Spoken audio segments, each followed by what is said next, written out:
দর্শক, এদিকে ঢাকা বিশ্ববিদ্যালয়ের কলা, আইন ও সামাজিক বিজ্ঞান ইউনিটের 2025-26 অর্থবছরে শিক্ষাবর্ষের আন্ডার গ্রাজুয়েট প্রোগ্রামের ভর্তি পরীক্ষা আজ চলছে। সকাল 11টা থেকে দুপুর 12:30 পর্যন্ত এই পরীক্ষা অনুষ্ঠিত হবে। এ বিষয়ে আরো খবর নিয়ে যুক্ত হচ্ছেন সহকর্মী রায়হান কবির।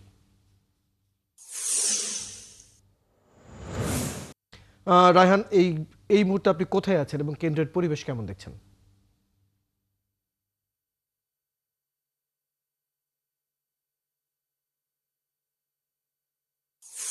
এই মুহূর্তে আমরা ঢাকা বিশ্ববিদ্যালয়ের সামাজিক বিজ্ঞান অনুষদের সামনে রয়েছি।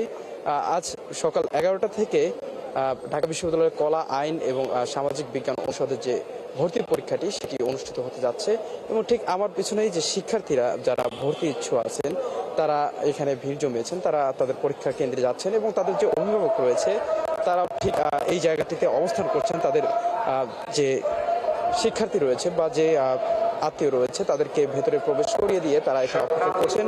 পরীক্ষা শেষ হলে তাদেরকে নিয়ে আবার বাসায় ফিরবেন। জানিয়ে রাখি, যে পরীক্ষাটি আজকে অনুষ্ঠিত হবে এটি কিন্তু 100 মার্কের, 60 মার্ক এমসিকিউ এবং 40 মার্ক রয়েছে রিটেন, এবং সেটি শুরু হবে সকাল 11টায় এবং সকাল 12টা নাগাদ, 12:30টায় সেটি শেষ হবে এবং মাঝখানে 11:30টার দিকে ঢাকা বিশ্ববিদ্যালয়ের যে ভিসি রয়েছেন নিয়াজ আহমেদ খান তিনি আসবেন। সামাজিক বিজ্ঞান অনুষদের যে কেন্দ্রটি রয়েছে এই কেন্দ্রটি পরিদর্শন করবেন। পরিদর্শন করে তিনি মিডিয়ার সামনে হয়তো কথা বলবেন।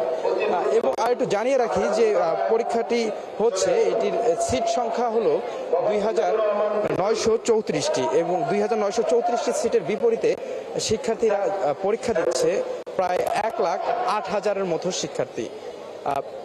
হয়তোবা পরীক্ষা শেষ হলে আমরা শিক্ষার্থীদের সঙ্গে কথা বলতে পারবো এবং তাদের পরীক্ষা কেমন হলো বা প্রশ্নপত্র কেমন ছিল এটিও জানতে পারবো। এই ছিল সর্বশেষ।